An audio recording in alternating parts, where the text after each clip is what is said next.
Serious, let's turn the tables on the killed someone thread. People who have saved another's life, directly or indirectly. What happened? I was 19, walking back to work from lunch. This is in the city where there are cars constantly driving out of alleyways, small streets and underground car parks. So you have to use your ears more than your eyes to avoid traffic. I come up to an alleyway and hear an engine coming from around the corner, so I stop.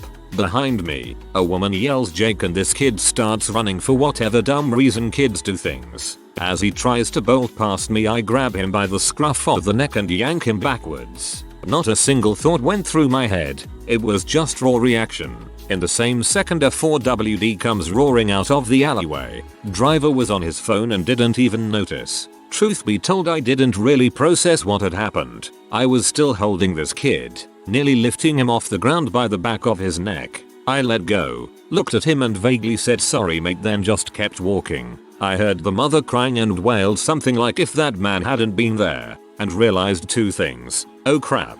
I just saved that kid from a date with a bulber and hell, that lady called me a man. Badass dad reflexes are in the making, dude. I was sitting in my apartment one day when I heard what sounded like a ding dong ditch, like someone banged on the door and then run away. Usually I wouldn't pay much attention to it, but something about this person's footsteps sounded odd, and I could hear them banging on everyone else's door as well, which no good ding dong ditcher does. Turns out it was my across the hall neighbor having a heart attack about to go into cardiac arrest. I gave him CPR after his heart stopped for over 15 minutes until the paramedics arrived. They tell me I'm the sole reason he's still living. Every year on the anniversary of his death he takes me out on a date of some sorts or buys me a big present. Happy endings are happy. I should learn CPR.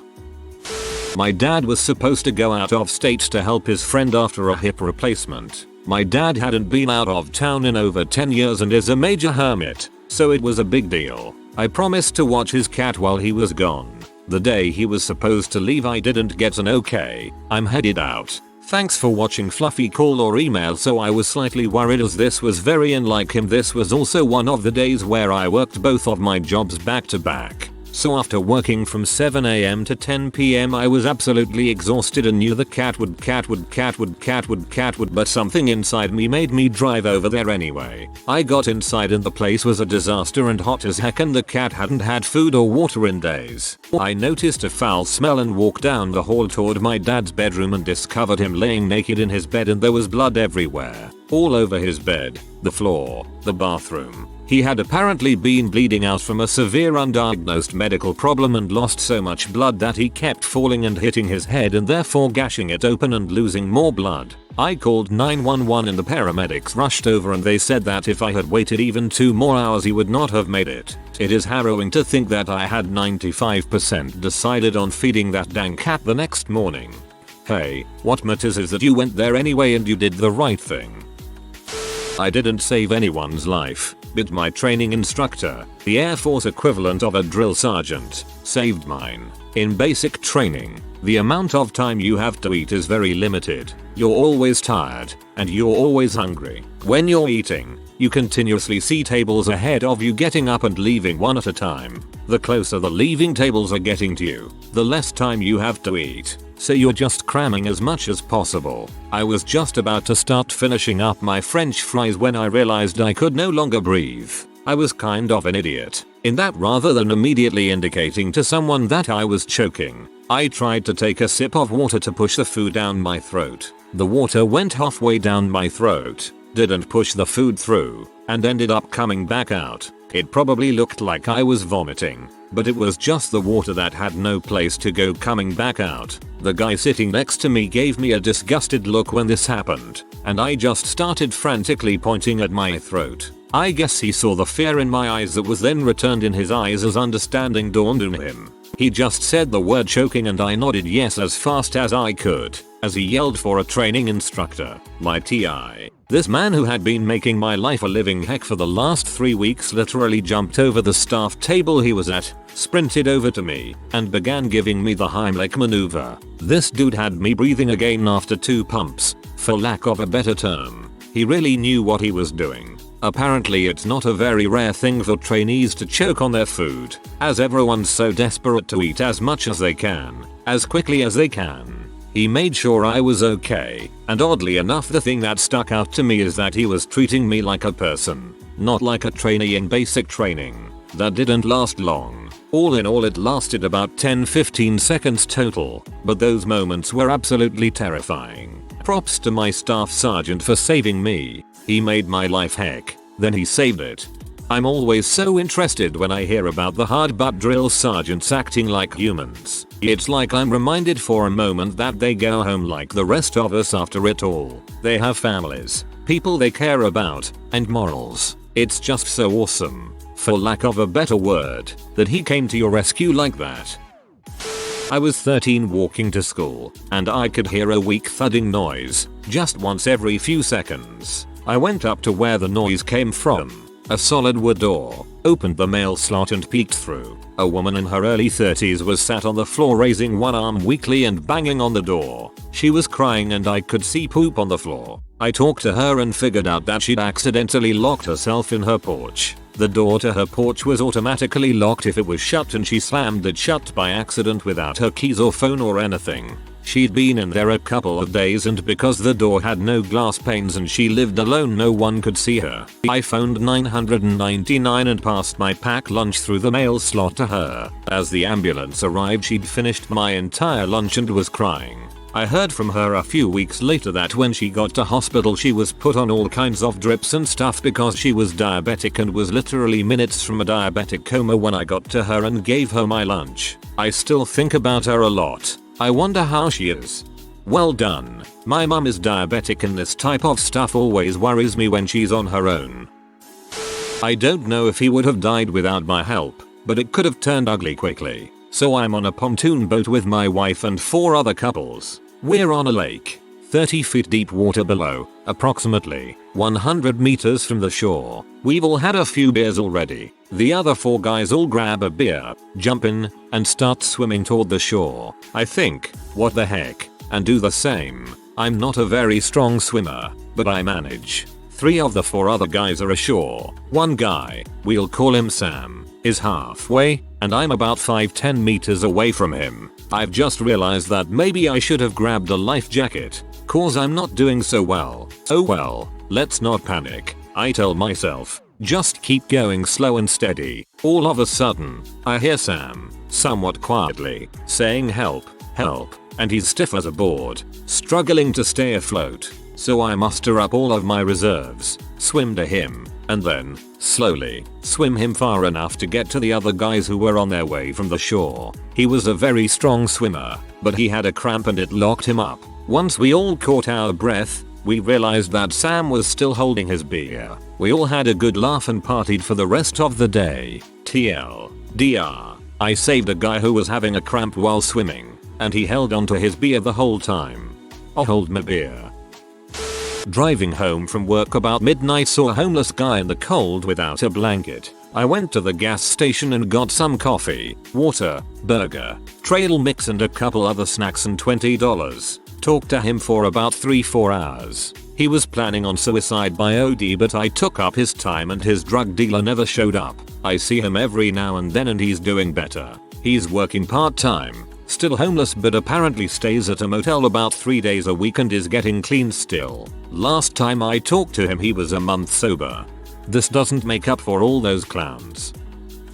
I had a friend, Bob, who had cancer and was in recovery. We went on a night out when we were 18 with a few friends and his younger brother. It was actually meant to be a birthday thing for me. Bob was the designated driver and when we got back to his he crashed out and went to sleep straight away. The next day I hear vomiting and I think it must be his brother who was wasted. I go and it's Bob who's been sick, which doesn't make sense as he didn't drink. We chill out on the sofa watching Scrubs for an hour because everyone else is still asleep.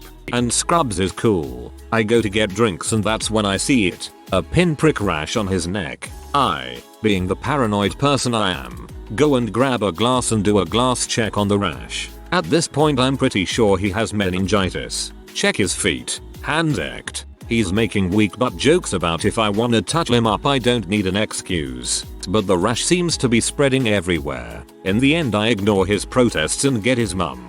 I knock on her door and say I think Bob is really sick. I've never seen anyone move so fast. He's still insisting he's fine. His mum and me are ignoring him and talking about whether we should just drive him to the hospital or get an ambulance. We live in the middle of nowhere so options for hospitals are limited. We end up with an emergency response team there within about 5 minutes. Ambulance shortly after. It's not meningitis but they are taking him to hospital anyway. For a moment I'm relieved but more panic seems to follow from the staff than before. A few hours later he's swapped hospitals and he's in intensive care. They've diagnosed him with leukemia. He got better, managed to get a non-relative donor match. Bob told me that I'd basically saved his life. Because if I wouldn't have been so insistent and paranoid on getting him to hospital they wouldn't have been able to treat him in time. I don't know if I did save his life. I know he thought I did and I know he got treatment sooner because of me. I think the doctors and his donor had more of an impact than I did.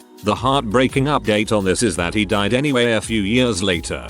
The cancer came back again. We'd been seriously flirting before he died. I had no idea he was so ill. I don't think any of his friends knew. His funeral was amazing. Whenever I visit the town I'm from I visit his grave. Please consider looking at donating stem cells and joining a stem cell registry in your country. If like me you have a medical phobia, try getting treatment so you can help others. It was really important issue for Bob.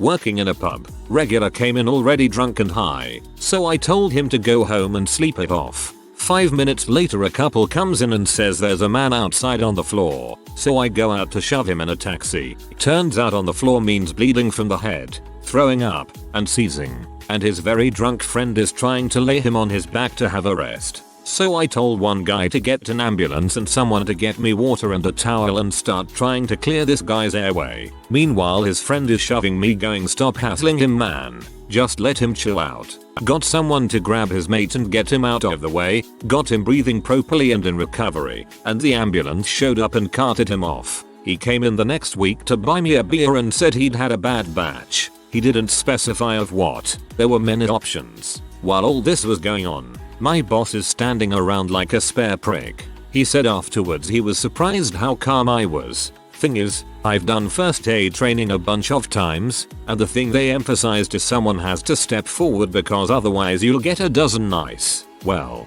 meaning people in a circle standing around watching someone die while they wait for someone to do something. I was a lifeguard at a summer camp for special needs adults. An old man was walking around the pool in a suit and tie carrying his cane when he slipped and fell in.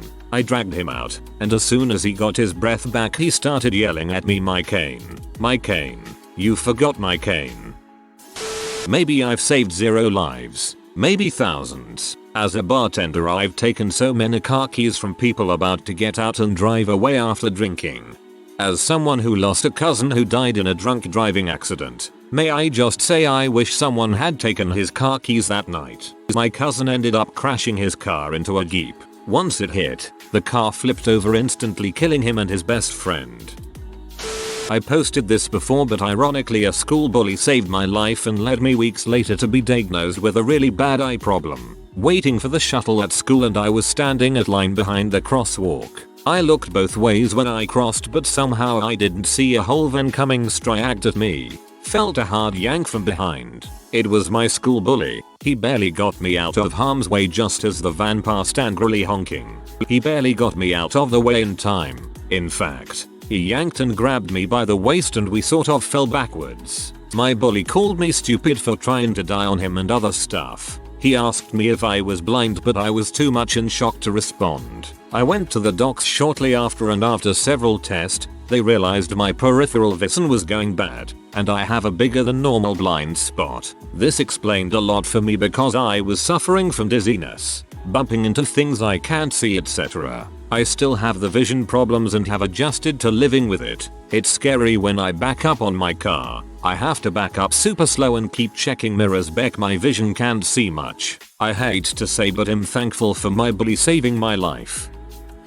I was dating this girl that was absolutely beautiful and talented. However, she was someone who was always so negative about herself. She always felt that she was ugly, fat, annoying, etc. Either way, I tried my best to keep her happy and positive. She was also highly suicidal, which later became a high emotional drag. Either way, one day I noticed that she was a bit more down than usual. She wouldn't say what was going on and broke up with me randomly. I wasn't necessarily sad but confused, so I decided to go over to her house. Once I arrived, I noticed that she had to be home alone, since her parents' cars were gone. I also noticed crying, so I decided to barge in. I went there, walking into her almost committing suicide. We had that moment where we both said a million words without talking, which allowed me to take the knife away and keep her calm. Afterwards, she told me that her parents were getting divorced. I told her to wait a year to see how things work out. This was about a year and a half ago. She is doing fine now and I managed to help her find her new so, which is this sweetheart of a woman. TL. DRX tried killing herself a year and a half ago. Managed to get her life back in track for the most part.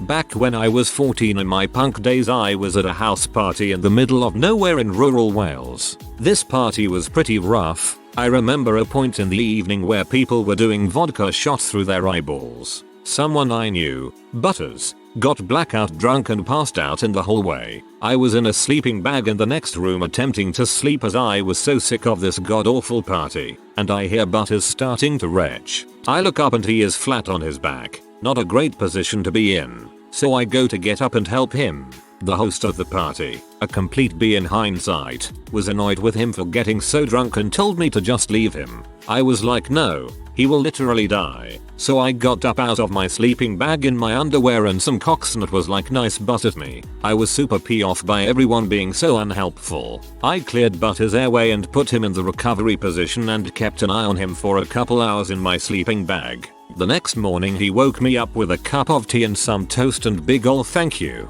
Never really occurred to me to let someone die, even as a stupid teenager.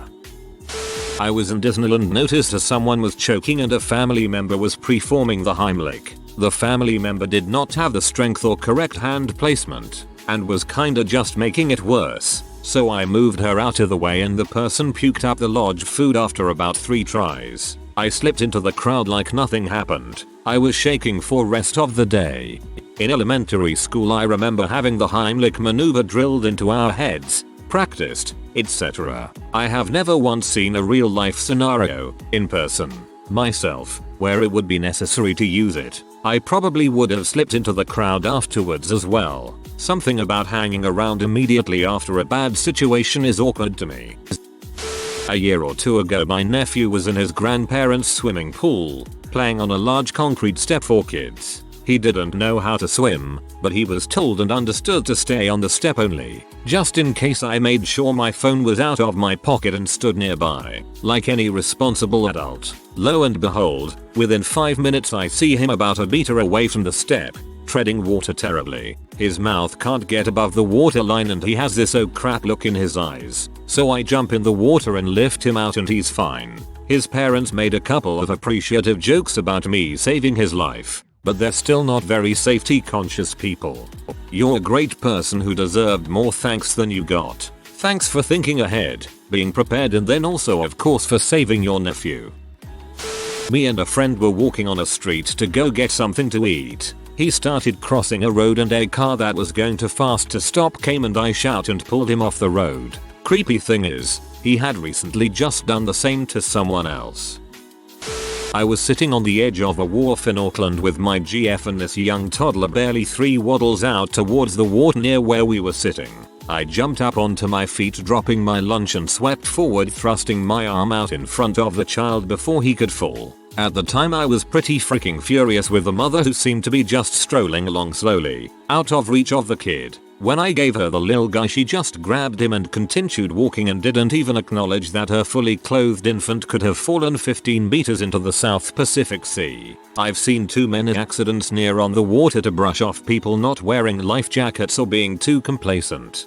AKL represent. I've recognized stroke symptoms in 2 people, causing them to go to hospital and getting treatment that saved their lives. One was my dad. My ex-girlfriend went out to the bars with her friends back in college and I decided to stay home and play video games. We are texting back and forth while she's out about possibly hanging out after. During the conversation she says that her tongue and throat are itchy and she feels strange. Immediately I was thinking no big deal, but remembered in middle school my one buddy with peanut allergies would feel like that and go into anaphylaxis. I tell her to walk the 3 blocks to my place so I can check on her as I am sober. Not halfway back she texts me she's having trouble breathing. I put on shoes and run towards the bars to meet her. When I do, her entire face, eyes, lips, tongue, etc. swollen. I immediately call 911 to take her to the hospital and I ride in the ambulance with them. She ended up getting 2 or 3 EP injections along with other steroids I believe. They had to put a port in just to get the swelling down. I remember the nurse saying this was one of the worst she's seen in 9 years. I have honestly never been more scared in my life. TL. DR. XGF drank with friends at the bar and turned out to be severely allergic to something in the shots. I called 911 just in time and saved her life. I posted twice because my sister saved my life and I never get to tell people. I was 7 and hacking up chunks. Actual chunks of my bloody phlegmy self and flushing the toilet before anyone could see. I couldn't breathe and it felt like someone was sitting on my chest. My sister, 4, saw and freaked out and called my mom. I went to emergency and did some testing and I was given medication. I have no idea what I had, but I remember soaking anything I was coughing into with blood. If anyone has any idea, let me know because my mom says it was just really bad asthma, but I've never seen asthma like that. The doctor told her she saved my life and gave her candy. Thanks for saving my life, little sis. I was waiting for the bus and saw a blind person obviously lost. I think he might have been a bit drunk, and he was about to step out into traffic. I grabbed him and stopped him from getting run over. Saved someone's life by giving them a Heimlich maneuver because he was choking on an ice cream sandwich. Which was quick thinking, honestly. Knew this guy since first grade. Best friends up until high school where we drifted apart. Ran into him out at the bar one night when we were 21. He wasn't looking great. Major drinking and coke problem. So I insisted he come stay on our couch for a few days. After 2 weeks sobering up he agreed to go to rehab. He's now a medical professional with a couple kids and a beautiful wife. You may not have directly saved him from death, but you allowed him to live a wonderful life, and in a way I think you did save him. I was 12 and at a lake. My mom and I were sitting on the beach when I saw 2 boys from my class down by the water. She let me tag along with them while she chatted with the other moms. It wasn't long before we ran off out of sight. After a few minutes of skipping rocks and dunking each other, one of them got the idea to swim out to the floating dock near the buoy line. I didn't like it because it was really far, but I was outvoted 2-1. So off we went. The dock was where the older kids smoked pot and made out. To us, it was like a mythical land. Anyway, about halfway into the 50 or so yard swim, I realize the other 2 are lagging. I'm sucking wind myself at this point, but I think I can make it and they're both much more athletic than me, so I assume everything is good. After another minute or so, I notice I don't hear either of them swimming. I spin around and one barely has his head above water, with a look of sheer panic in his eyes, while the other is nowhere to be seen. By the time I get back to the one I can see, my muscles are screaming from fatigue. He's completely spent himself and has started to thrash. Somehow, I get a hold of him and prop him up for a second so he can catch his breath. That's when I see the other one a few feet to my left, completely under. I let go of the first kid and then managed to pull the other one up. I remember that when his head popped above the surface, he took a big breath, but otherwise just laid there limp. From there, I just went back and forth between the 2 of them, doing my best to keep them above water while making incremental headway toward the shore. When my toes finally touched dirt, I think it was the best feeling I'd ever had. I hauled them the rest of the way, and my legs finally gave out. The 3 of us flopped onto the beach and just laid there for what felt like ages, too tired to move. We never even talked about it, but I think we all knew how close we were to disaster. Worst part is, one of those suckers went on to bully me all the way through school. Every time he made fun of me for being poor. All I could think was, you weren't saying that crap when I saving your butt. Huh. Don't overestimate your abilities in the water. It only takes a few seconds to become overwhelmed. TL. Dr. Saved a drunken wedding guest from going off a cliff in Italy. My military sister got married in a little Italian coastal village. It was practically built into the cliff face. After the reception, we were going for a boat ride. One guest took anti-nausea meds at the dock and drank wine on the boat. It hit him like a ton of bricks. I'm a big guy. Between where the boat was docked and the vans were parked was about 150 yards of tourist. I was weaving through them the slowest and had fallen behind the group. As a result, I was the only one to notice when Drunky fell behind, too, and veered off in the wrong direction up a road winding along the cliff. I went after him and managed to catch up. He was messily drunk at this point. He refused to turn around, so instead of making a scene, I just grabbed him by the back of his collar and started walking with him, using what little Italian I knew to apologize to anyone who looked offended. More importantly, though, I had him by his collar. He kept almost falling. Like that thing where you tip over and then stagger until you hit the ground 10 steps later. He almost went headlong into oncoming cars and mini trucks a few times. He almost ended up over the cliff a few times, too. That definitely would have killed him. It was a long way down with only a knee-high stone wall for protection. After about 20 minutes of putting on my best, embarrassingly taking my drunk friend back to the hotel act, one of the vans found us and we were saved. The wedding party pretty much thought I was an idiot who wandered off with the drunk guy. Later that night, after vomiting a whole bunch, he gave me some big vomity hugs while saying, "You saved my life," over and over. So that was nice. I was out playing with my friend when I was younger and he had his homemade nunchucks with him. A couple of pieces of wood and some thin rope, just resting around his neck. We decide to climb over a high metal fence, about 8 feet high, to get into a local abandoned factory and do some exploring. The usual 10-yo boy stuff. My friend goes first as he's a better climber and would usually figure out the best way to get over. I'd hang back then replicate his moves. So he gets to the top of the fence, over the other side, and starts to lower himself down towards the ground. He's as low as he can get without jumping, so he hops off the fence. But he doesn't hit the ground because, unbeknownst to both of us at the time, his nunchucks had somehow gotten caught in the spiky top of the fence. When he tried to jump off, he was left dangling by nothing but a loop of rope around his neck. Took me a second or two to realize what I was seeing. I remember him trying to squeeze words out but could barely manage. I climbed up as fast as I could and released where the nunchuck had become lodged in the fence. He dropped to the ground and after a few minutes had recovered from it all, except for a very sore neck. I sometimes wonder, did I save his life there? I'm sure if I wasn't with him at the time, then someone else would have been. Very unlikely he would have gone into the factories by himself. But I had freaked out and ran for help instead of helping him myself. Would he have died? I'm really not sure. Maybe the nunchucks would have broken under his weight before he choked. Maybe not. This is definitely the closest I've come to saving a life anyway. Holy crap, that's scary. Luckily you acted fast. Hopefully he never did that again.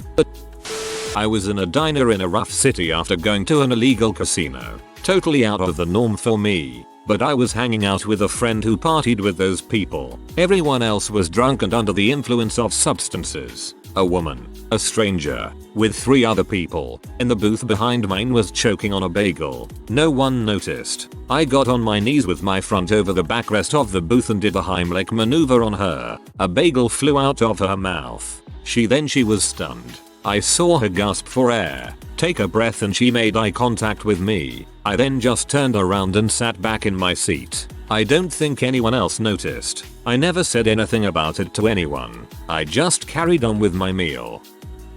I don't know if I saved the guy or not, but I think I kept him out of a lot of trouble. I had just gotten back to my neighborhood from my community college. Soon as I got off the bus, I noticed an elderly gentleman with a bicycle. He looked totally wasted at 2 o'clock in the afternoon. I got close to him and I could definitely tell he had been drinking. I don't know why, but I started talking to him and I asked if he knew where he was going. He mumbled something about moving in my general direction, so I started thinking quickly and asked to see his ID. Thankfully the address looked familiar, so I figured I'd walk him to where he lived. It took me a while because I was holding him up so he wouldn't fall down with his bicycle. After about 30 minutes of walking, I got him home and his son was grateful that I walked his elderly father back. I'd really hate to think what would have happened if I had left that poor guy alone. For years I saw that man walking up and down that street and holding or riding his bike.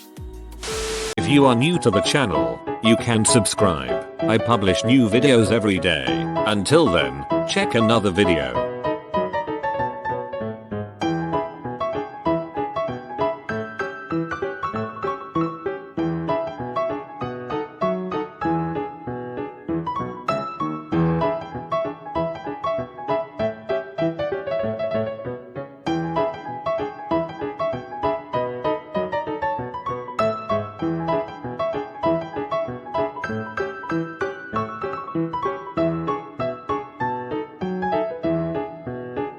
Bye for now.